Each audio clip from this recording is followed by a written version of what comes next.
The Filipino adverb or pang-abay paminsan-minsan. Paminsan-minsan means occasionally or once in a while. Minsan is sometimes, paminsan-minsan is once in a while. Let us have the following example sentences.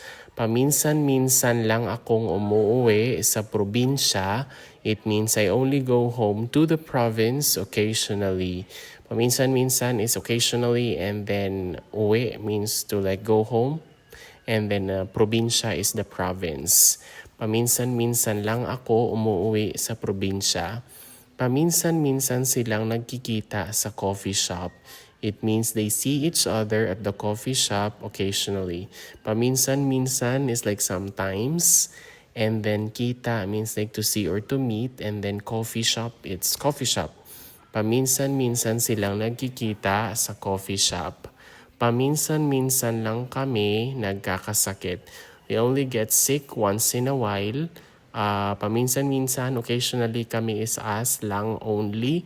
And then nagkakasakit is like sick, sakit. Paminsan-minsan lang kami nagkakasakit. Paminsan-minsan siyang naglalaro ng video games. It means he or she plays video games from time to time. Paminsan-minsan siya is he or she, it's gender neutral. Naglalaro, laro is the root word, it means play, and video games. Paminsan-minsan siyang naglalaro ng video games. Once again, the Filipino adverb or pang-abay paminsan-minsan means occasionally or once in a while. Paminsan-minsan. Paminsan-minsan.